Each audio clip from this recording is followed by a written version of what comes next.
Greetings, distinguished alumnus. Upon the nomination of the President of the faculty and by virtue of the authority vested in me by the Board of Trustees of Purdue University, I now admit Neil Alden Armstrong to the degree Doctor of Engineering honoris causa for courageous and dedicated personal contributions to the technology of supersonic flight and lunar exploration, and for the finest exemplification of those priceless human attributes of character, competence, and rigorous self-discipline demanded of all men who would help mankind reach for the stars. And as evidence of the highest honor the university can bestow, Dr. Armstrong will now be vested with the hood and receive an appropriately inscribed diploma.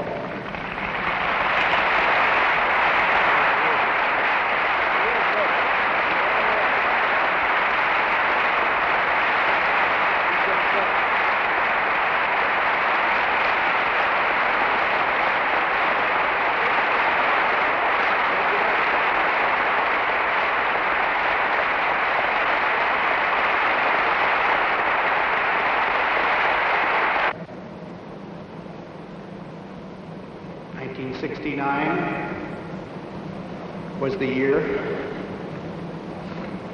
of the lunar landing. It was also the 100th anniversary of this university.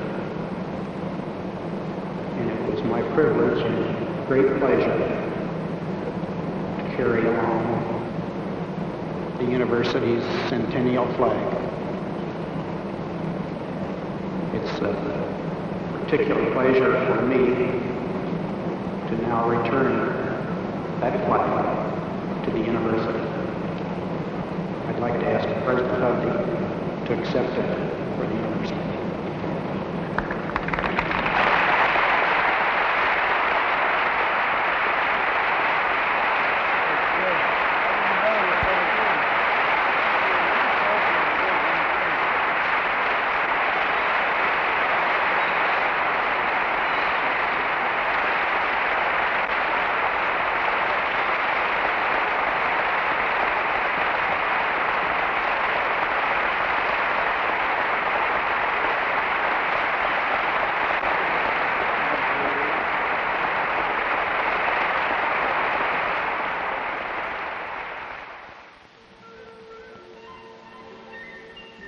Embarking on the second 100 years of its history, Purdue saw a record enrollment of nearly 35,000 on all 5 campuses in the fall. 1970 also saw a broadening of the Alumni Foundation, which directly affects the quality of our university, with the adoption of incentive award programs for teachers of undergraduate students.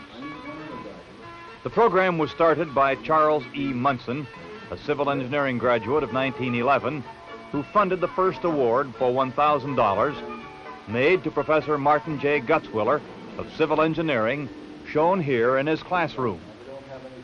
The awards are for outstanding teaching, not research or writing, and the selection is made by the students using a comprehensive balloting system. A second-level award for the best of the engineering school winners at $3,000 is the Dean A.A. Potter Award, starting in May 1971.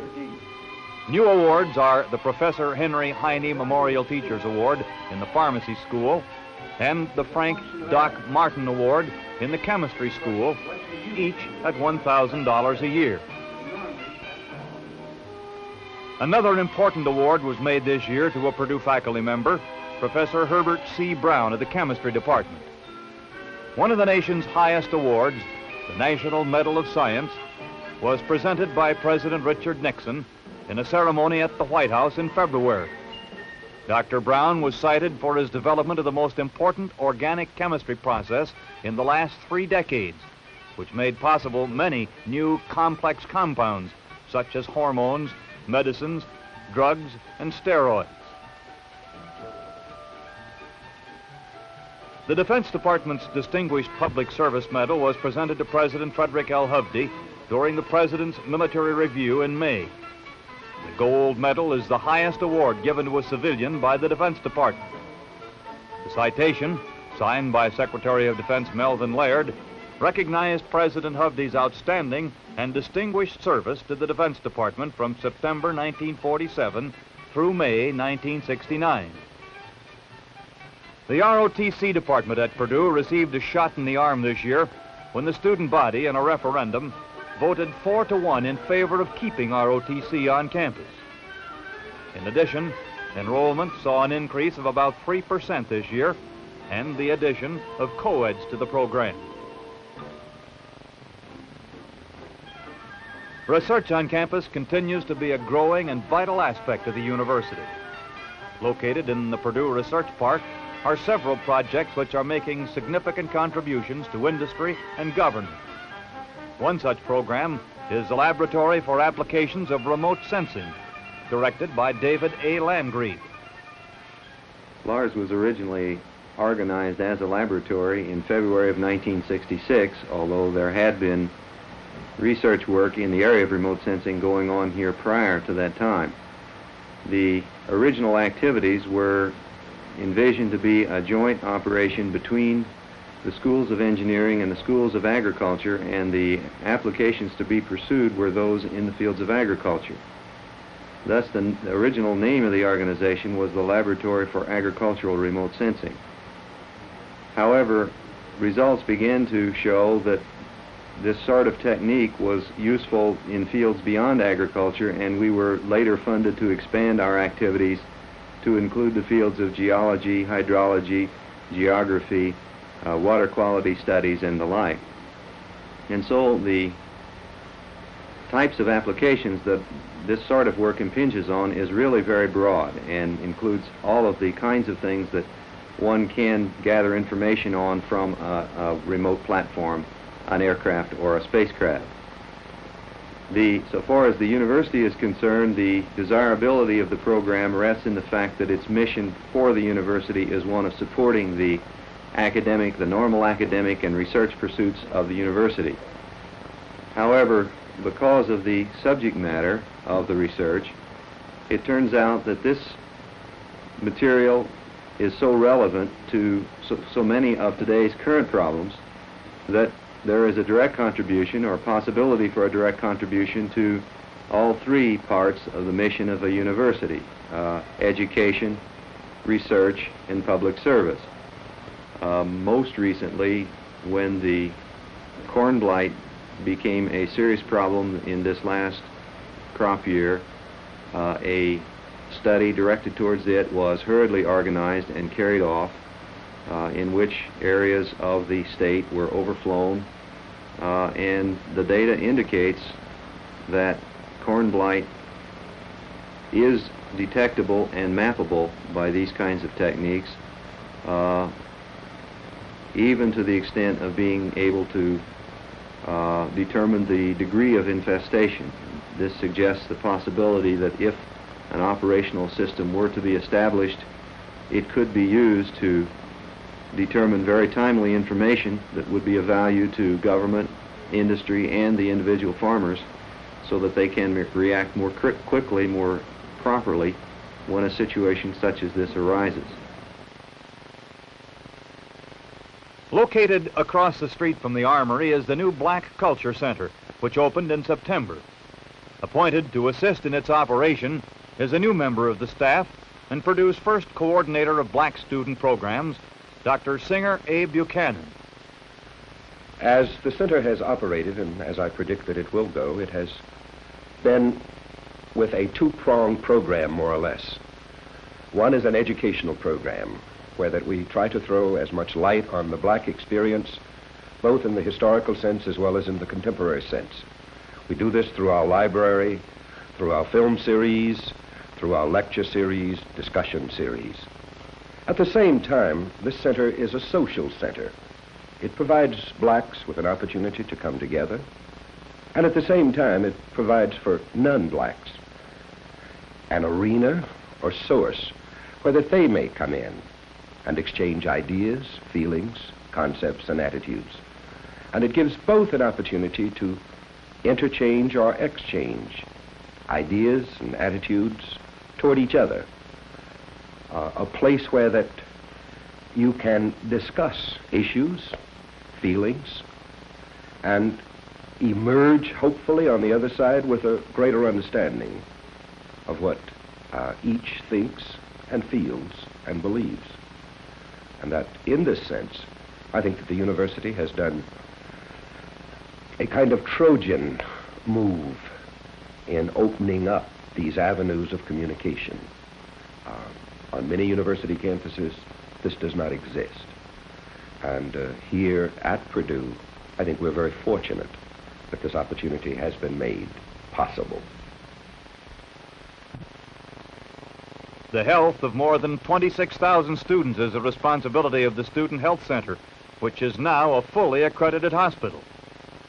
Director of the facility since 1956 is Dr. L.W. Combs, an All-American football player for Purdue in the early 1940s, who now doubles as team physician. Purdue now has an accredited hospital, accredited by the American Hospital Association, and also licensed by the Indiana State Board of Health. This really implies that we are able to give almost total care to the sick student patient. Our staff now is composed of 12 full-time doctors, 3 of which are in the neuropsychiatric department. Student health services certainly have changed since many of the people have graduated from Purdue, and I personally feel that we have one of the outstanding facilities in the college health services within the United States. Many students and parents are concerned about the financial operation of the Student Health Service, and especially to what services they are entitled and for what cost. As you know, a student pays an identifiable student health service fee of $21 a semester at the time that he pays his tuition. This fee entitles a student to 15 days hospitalization within our facility each semester, and it also entitles him to the use of our professional staff, the laboratory, physical therapy, or whatever facility that we might have that we might need to use during his illness. We do charge, however, about 1/4 of the going rate for x-rays. Any laboratory work that can't be done within our facility that has to be sent out, we charge the student. Next door to the health center is the new pharmacy building, a modern 6-story edifice housing the School of Pharmacy and Pharmacal Sciences. The most modern of its type in the world, the new building was dedicated in November. The dean of the School of Pharmacy and Pharmacal Sciences and president of the American Association of Colleges of Pharmacy is Dean Vero E. Tyler. Well, we're simply delighted to be in this marvelous new facility. As you know, it was made possible by grants from the federal government and from bonded student fees here within the university, and of course by the Indiana taxpayers. Built at a cost of about $6.8 million, and that doesn't include all of the fine equipment that we're putting into it. We think that it's a school of pharmacy which is not equaled anywhere in this country. 145,000 square feet of space in this building, all of it utilized for pharmaceutical education. It's particularly refreshing to me because it brings together the School of Pharmacy and its faculty for the first time since World War II. We're all under one roof and ready to provide the kind of pharmaceutical education that we think students should have. There are many impressive features about the building. The Purdue University Pharmacy at the front entrance, I think, is one of the most outstanding of its kind anywhere. And it permits us to give the students actual experience in the practice of pharmacy, yet within an educational environment. Our manufacturing facilities in the ground floor, I think, are second to none in any school of pharmacy in the United States. And I could brag equally about our centralized animal facilities, our fine area in bionucleonics for the purchase, distribution, and use of radioisotopes, And even pharmacy administration has a laboratory, which is a kind of unique thing for that discipline. If you put all of this together with the laboratories in medicinal chemistry and the research laboratories in each of the departments, we think that this big, new, modern building is the finest anywhere, and that we have the finest faculty to go with it.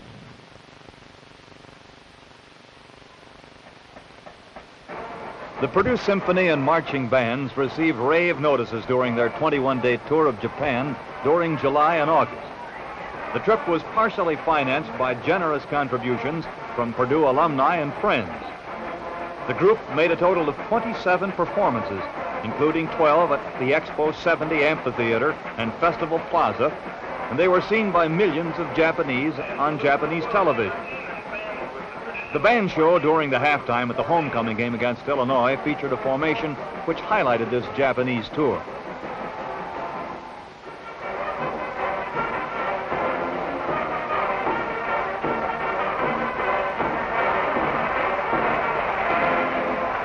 Last summer, the band visited Japan.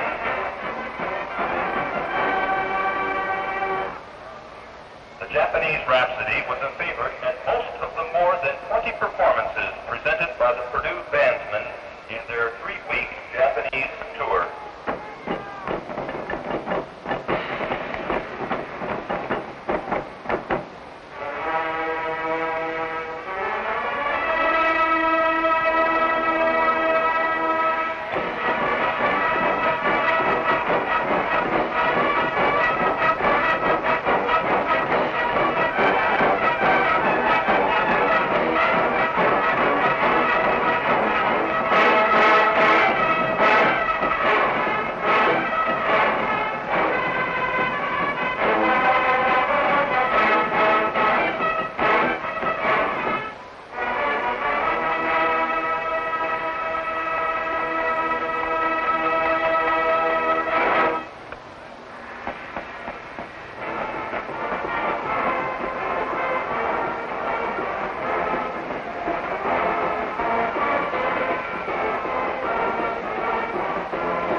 But it's always great to get back home.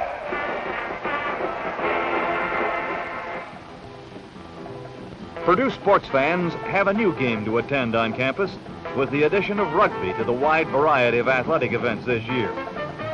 Like other sports clubs, they largely finance their own activities with some assistance from the sports club budget. It's definitely not a game for gentle men, for there are no substitutes, no timeouts, and no protective pads.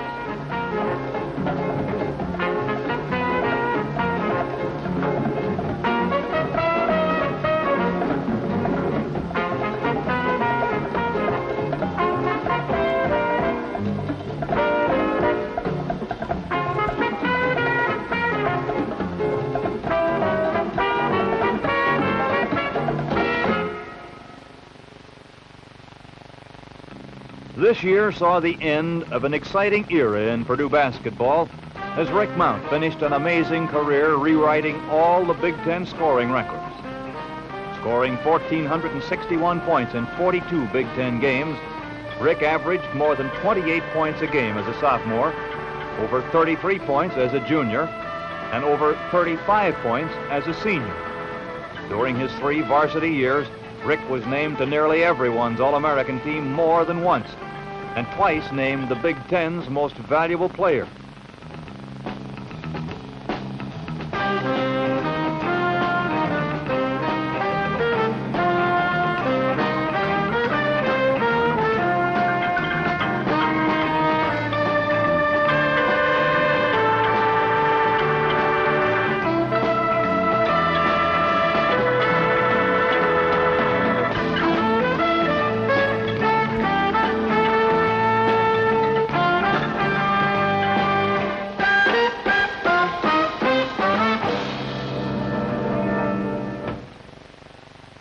This year also saw the beginning of an era as Bob DeMoss began his career as Purdue's 26th head football coach.